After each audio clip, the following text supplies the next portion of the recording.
जय जय गुरुदेव, जय जय गुरुदेव, जय जय गुरुदेव, जय जय गुरुदेव, जय जय गुरुदेव, जय जय गुरुदेव, जय जय गुरुदेव, जय जय गुरुदेव। श्रीमद् करुणा सागर महाराज की जय। कैवल धाम की श्री अविचलदास जी महाराज की जय।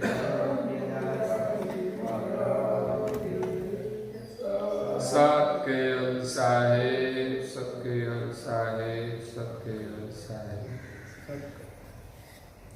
परम गुरु श्रीमद करुणा सागर महाराज श्री रचित पंचम स्वसंवेद यानी पंचम सूक्ष्म वेद निजपति परम प्रभाव स्कंद है चौथा और चौपाई नंबर है 123। 1 2 3।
प्रिय भक्तजनों, ज्ञान संप्रदाय के आद्य स्थापक अनंत ब्रह्मांडाधीश विश्व नियंता सकर्ता सत कैवल के परम विशेषांश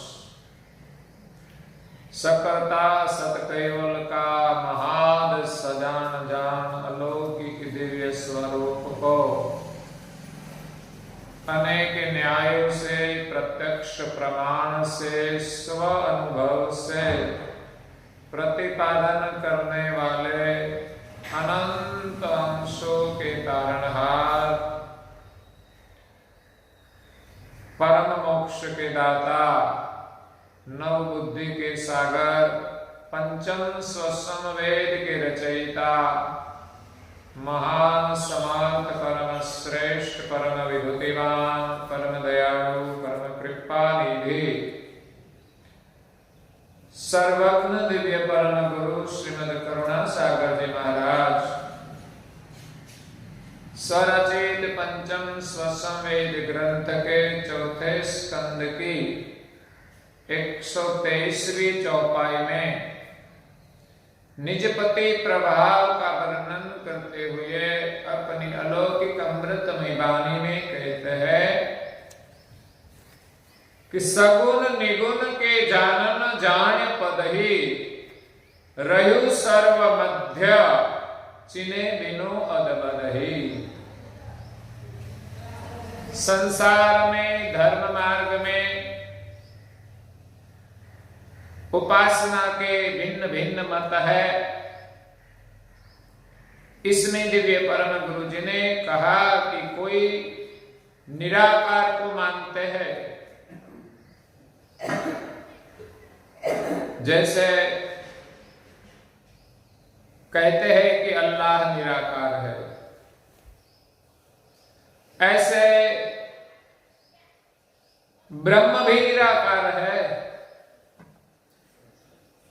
लेकिन अल्लाह को मानने वाला का मार्ग जुदा है और ब्रह्म को मानने वाला का मार्ग भी अलग है। दोनों आपस में कहीं भिड़ते भी है। परम गुरु श्रीमद करुणा सागर जी महाराज कहते हैं कि मूल सर्जनहार एक है, फिर भी संसार में लोग अपने अपने मतभेद में आपस में लड़ते हैं। वो कभी सर्जनहार की प्राप्ति नहीं कर सकेंगे। सर्जनहार के लिए सबका एक मत होना अति आवश्यक है। हिंदू और मुसलमान ऐसे तो कई बिलग बिलग जाति है और जाति के धर्म है। परम गुरु श्रीमद करुणा सागर महाराज श्री ने जाति से पर सकर्ता सिद्धांत की स्थापना की है। हिंदू जिनको ब्रह्म कहते हैं, मुसलमान उन्हीं को ही अल्लाह कहते हैं, लेकिन दोनों को पता नहीं है कि ब्रह्म क्या है और अल्लाह क्या है। अगर जान ले तो आपस में लड़ाई नहीं होगी, लेकिन लोग तो ऐसा ही मानते हैं, हम जो मानते हैं वही सही है, इसीलिए दूसरों को जबरदस्ती से धर्म परिवर्तन कराते हैं।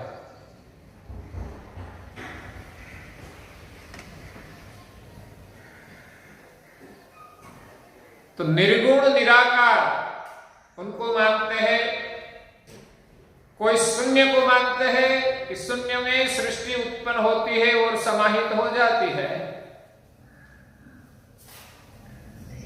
सांख्य शास्त्र कहता है कि तत्व सृष्टि है, तत्व का जो शरीर है उनका भाग त्याग करके जो आत्मा मिले वही मोक्ष है। लेकिन जैसे आत्मा को ज्ञान हुआ कि मैं आत्मा हूं, उनको अज्ञान लागू हुआ था, तो फिर से भी अज्ञान लागू हो सकता है। जैसे पूज्य श्री अचरतवा ने एक दृष्टांत दिया है कि हमारे घर में तांबे का कोई बर्तन हो, उनको हम साफ करते हैं तो सुवर्ण जैसा दिखते हैं, लेकिन समय जाने के बाद वो शाम हो जाता है। बहुत समय जाने के बाद पता ही नहीं चलता कि ये तांबे का है। इसी प्रकार अंश को अज्ञान दशा लागू हुई और उनको ज्ञान प्राप्ति होने से अपना पता चला कि मैं आत्मा हूं, उनको मोक्ष मान लिया और कर्ता की खोज नहीं की, तो इस अंश को फिर अज्ञान लागू हो सकता है और अपने को ब्रह्म मानते हैं, तो ब्रह्म को अज्ञान लागू नहीं हो सकता। इसीलिए सांख्य शास्त्र का जो एक मत है, इसमें कर्ता पद का स्थापन नहीं है। पतंजल शास्त्र भी यही कहते हैं कि योग प्राणायाम कर से हम अपने आत्म स्वरूप का अनुभव करें, वही निज पद है। और चारवाक का शून्यवादी कहते हैं कि शून्य से अपने आप सृष्टि उत्पन्न होती है, लेकिन आगे भी परम गुरु जी ने विस्तार से वर्णन किया कि सृष्टि अपने आप नहीं हो सकती, क्योंकि संसार में कोई भी कार्य अपने आप नहीं होता, किए बिना कोई काम हो नहीं सकता। इसलिए ये मत भी ठीक नहीं है। वल्लभाचार्य का शुद्धाद्वैत मत है, वो सब कुछ ब्रह्म मानते हैं और संसार के भोग भुक्तमान करते हैं। उनके लिए तो अचरतवा ने कहा कि हम इस संसार का विषय का भोग भुक्तमान करेंगे, ब्रह्म मानकर, तो उनका दोष हमें लगेगा, क्योंकि ये संसार सर्जनहार की लीला है। इस सर्जनहार को जाने बिना खुद को ब्रह्म मानकर संसार का भोग भुगतमान करने से बड़ा दोष बनता है। संसार उस सर्जनहार की एक नार है, स्त्रिय है, मतलब एक रूपक। जैसे कोई एक राजा है, उनकी कोई रानी या तो पत्नी, उनके साथ कोई नकली व्यक्ति अपने को राजा बनाकर उनका भोग करे तो दोष बनता है। और जब राजा को पता चले कि उनकी पत्नी के साथ किसी ने अनैतिक संबंध जोड़ा है, तो राजा क्या करेगा? उनको जरूर शिक्षा देगा। इसी प्रकार ये सृष्टि है, सर्जनहार की है और किसी की नहीं है, और अनैतिक रूप से उनका उपभोग करे तो सर्जनहार उसको शिक्षा दंड देते हैं। इसलिए अपने को ब्रह्म मानकर और सृष्टि को ब्रह्म मानकर जो संसार का भोग करते हैं, विषय विलास में वर्तमान करते हैं, उनकी मुक्ति कभी होने वाली नहीं है। और आगे शंकराचार्य का द्वैत मत का भी वर्णन किया कि संसार मृग तृष्णावत है, कुछ है ही नहीं। तो फिर अज्ञानता के कारण जो हमें दिखाई देता है, तो हमें अज्ञान लागू हुआ तो हम ब्रह्म है, तो ब्रह्म को अज्ञान लागू हुआ, ऐसा सिद्ध होता है। इसीलिए इसमें भी पूर्ण सर्जनहार का कोई प्रतिपादन नहीं है। और रामानुज मत 3 पद को बिलग बिलग अनादि मानते हैं, जीव, ईश्वर और माया, जीव, ब्रह्म और माया। 3 पद अनादि के हैं, लेकिन इसमें भी कोई किसी के कर्ता नहीं है। तो फिर विश्व के सर्जनहार कौन? जीव की मुक्ति कब होगी, कैसे होगी? और न्याय शास्त्र न्याय अनुसार बात करते हैं कि तत्व की सृष्टि तो है, लेकिन जब सृष्टि का अंत आता है तब ये सब तत्व सृष्टि अणुवत रहती है, और फिर अणु में से सृष्टि का सृजन होता है। मतलब इस अणुवत सृष्टि का करने वाला कोई नहीं है। अणु में से पुनः सृष्टि उत्पन्न होती है, फिर अणुवत हो जाती है। इसमें भी कहीं कर्ता पद का स्थापन नहीं है। और अंत में व्यास मुनि अपने मत का स्थापन करते हैं। व्यास मुनि ने वेदांत में अकर्ता ब्रह्म पद का स्थापन किया, और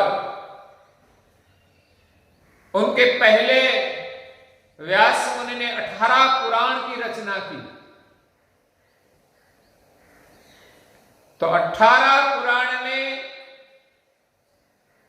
जो जिनका पुराण बनाया, चाहे ब्रह्म पुराण हो, चाहे विष्णु पुराण हो, चाहे शिव पुराण हो, चाहे गरुड़ पुराण हो, जिनका पुराण बनाया उसमें उनको सर्वे सर्वा मनाया, भगवान मनाया। तो इसी प्रकार तो मानने से तो अनेक मतभेद खड़े हो गए। कोई एक ईश्वरवाद रहा नहीं, लेकिन उनको वो ब्रह्म का अवतार मनाते हैं। वास्तव में कोई ब्रह्म के अवतार है नहीं। और संसार में बिलग बिलग भगवान की स्थापना करके उनके मन में ही संशय हुआ कि अब मैं किस भगवान का भजन करूं। पुराण की कथा कहती है कि व्यास मुनि आत्महत्या करने के लिए चले, गए। लेकिन जब विष्णु ने जाना कि व्यास मुनि है तो ज्ञानी, इसलिए उनको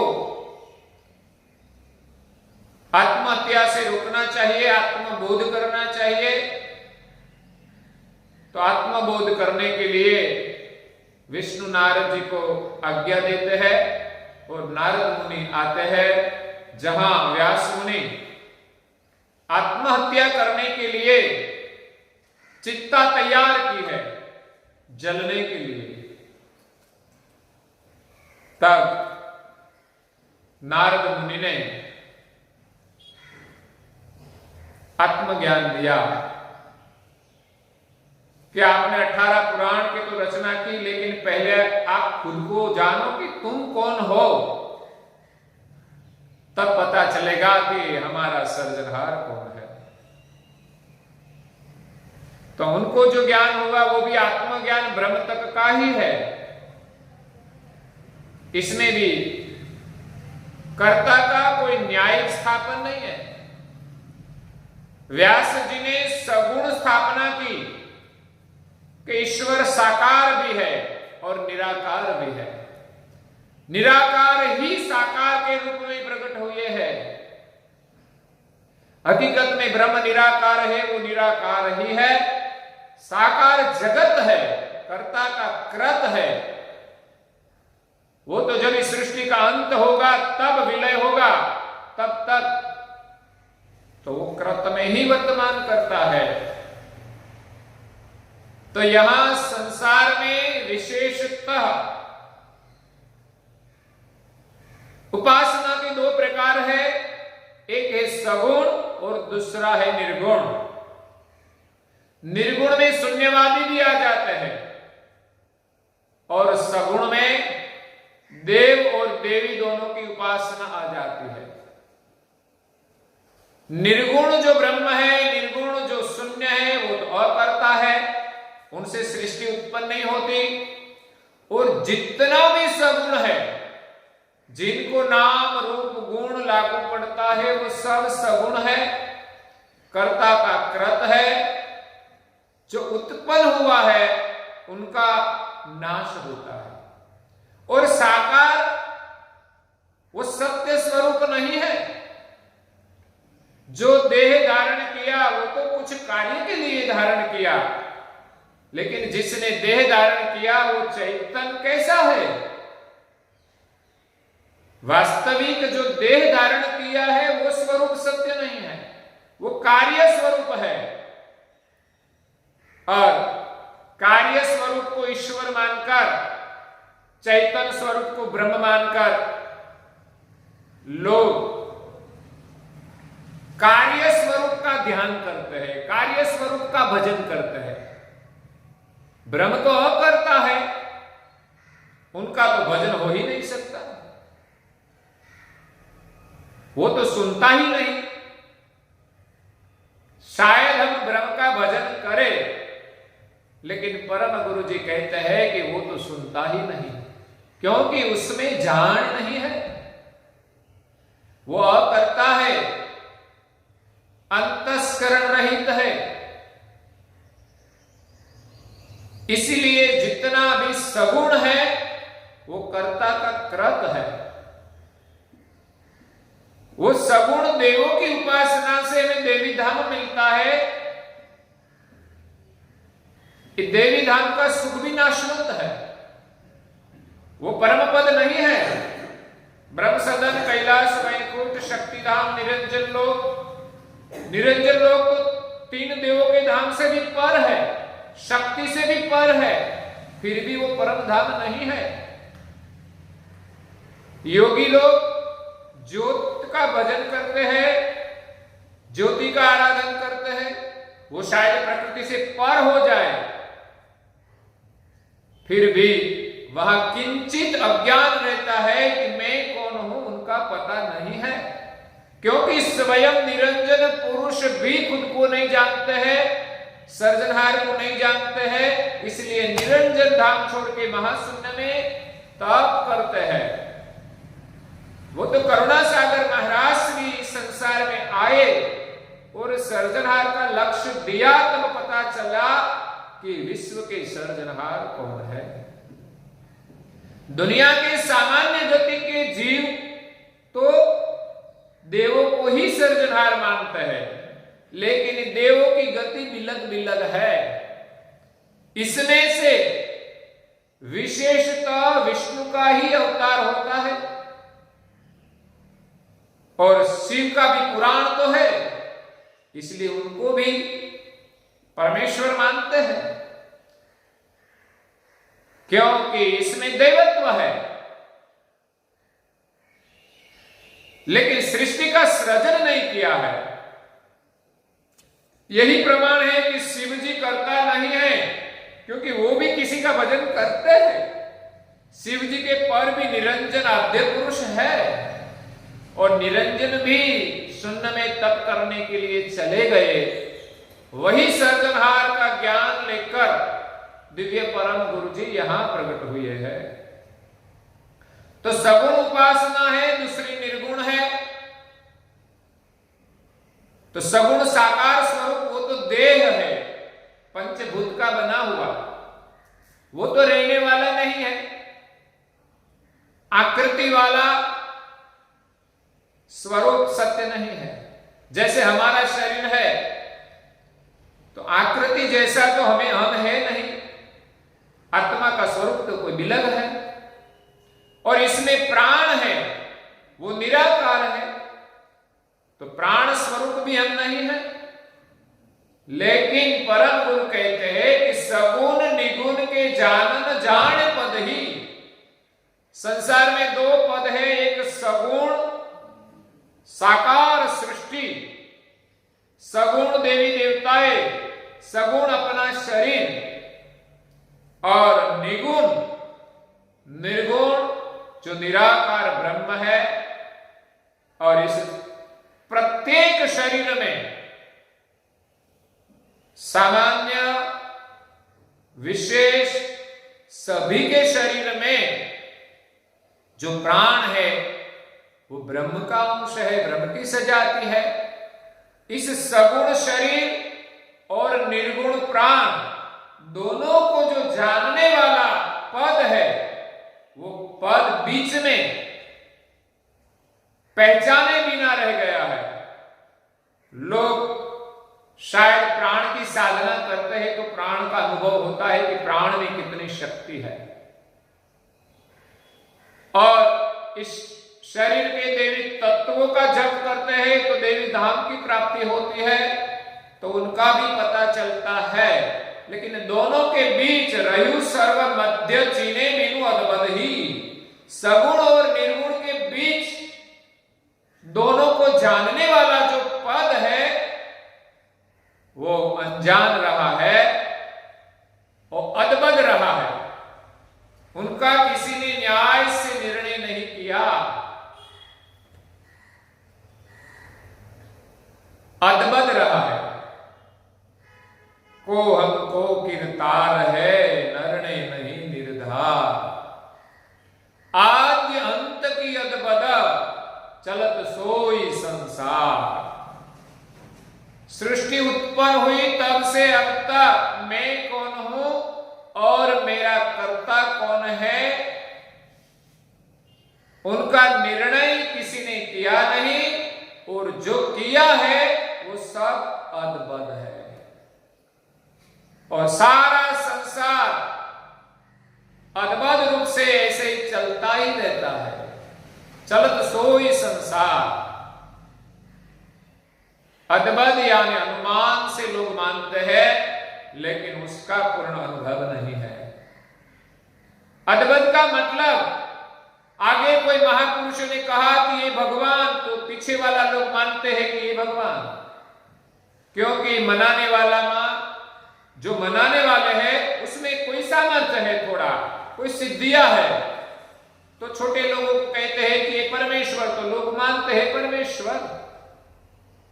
इसी प्रकार जिन जिन बड़े महापुरुषों ने अपने अपने मत के अनुसार, अपनी समझ के अनुसार, अपने अनुभव के अनुसार बिलग बिलग जो स्थापना की, तो पीछे लोग अद्भुत रूप से उनको मानते हैं। मानने वालों को तो पता ही नहीं कि भगवान है या नहीं। इसमें एक सृजनहार का किसी ने निर्णय नहीं किया, उनको अद्भुत कहते हैं। आगे वाला ने जो बात कही वो मैंने सुनी, मैं दूसरों को कही, वो उसने सुनी, उसने उनकी पीढ़ी को कही। इसे आगे आगे इस प्रकार सभी प्रकार की उपासना चलती है।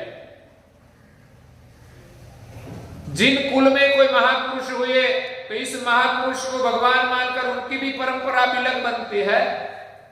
इसी प्रकार अनेक परंपराएं चलती है। वास्तविक सृजनहार की कोई पहचान नहीं है। अद्भुत एक राजा था, राजा को कई रानियां थी, इसमें एक पटरानी थी।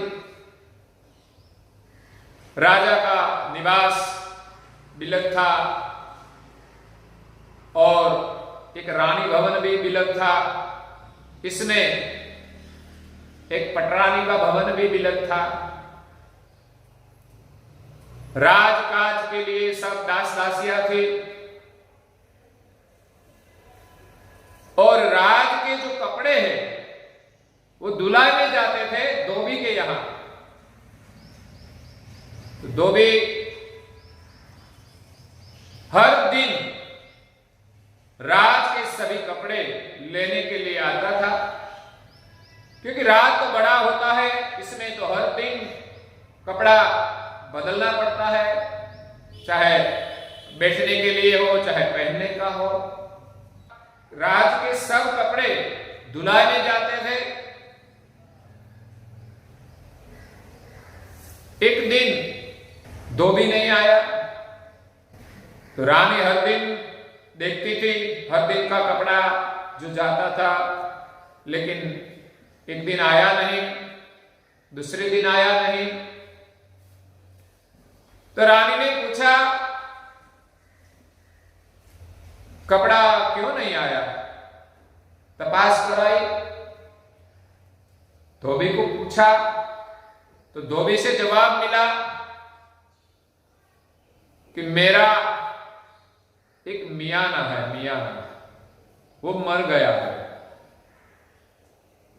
तो पूछने वालों को लगा कि इसके घर का कोई सदस्य होगा, वो मर गया है इसीलिए वो नहीं आया है। तो इस दासी ने रानी को कहा कि धोबी का मियाना मर गया है इसलिए राज के कपड़े 2 दिन से नहीं आए हैं। तब रानी ने सोचा कि हमारे यहां जो काम करते हैं वो राज्य के सदस्य है, तो राज के सदस्य के यहां कोई मर जाए तो हमें शोक रखना चाहिए। तो रानी ने अपने द्वार पर काला झंडा लगा दिया। काला झंडा शोक का प्रतीक है।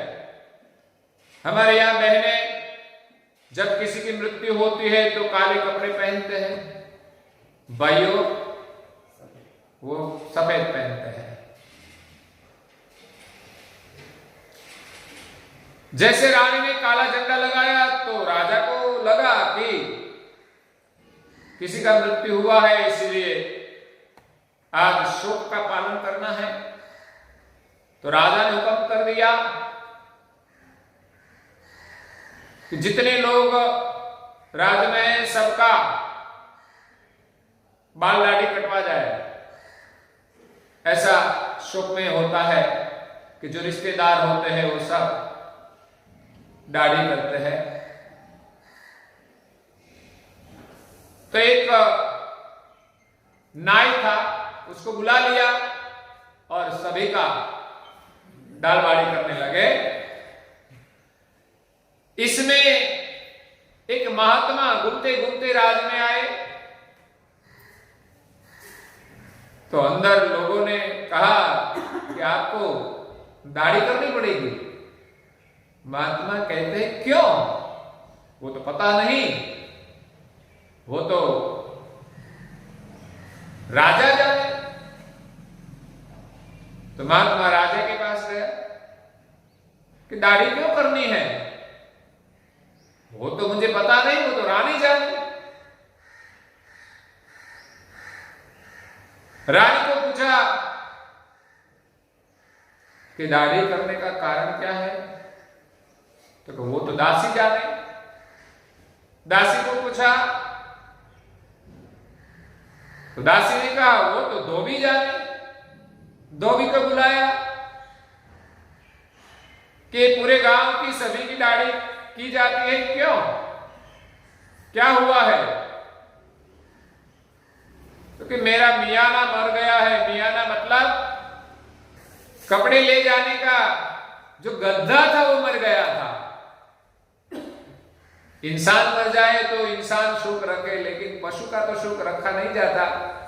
लेकिन समझ में नहीं आया और संदेश गया, तो सुनते सुनते आगे सब लोग संदेश को मान लिया और शोक रखने लगे।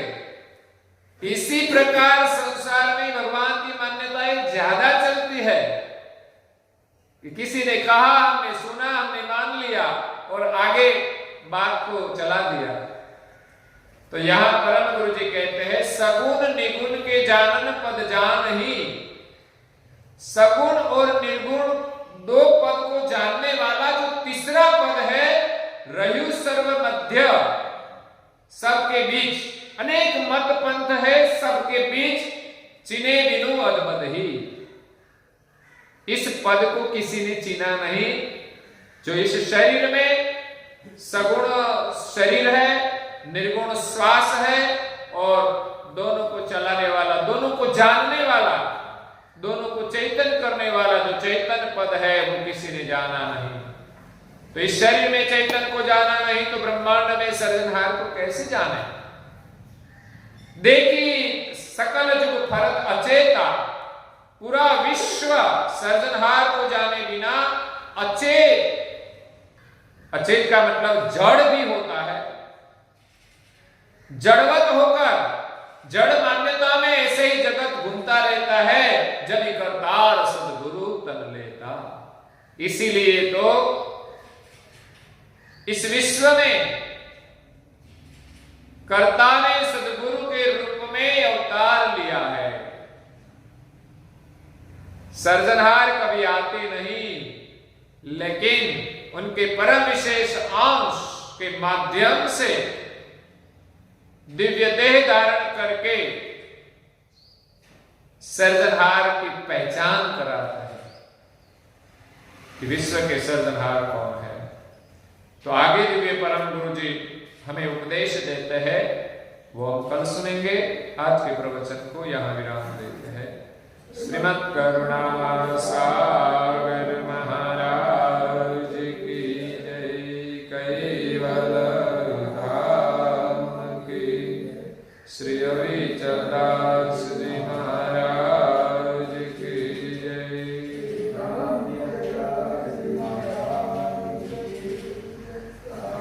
सत्यवल साहिब, सत्यवल साहिब, सत्यवल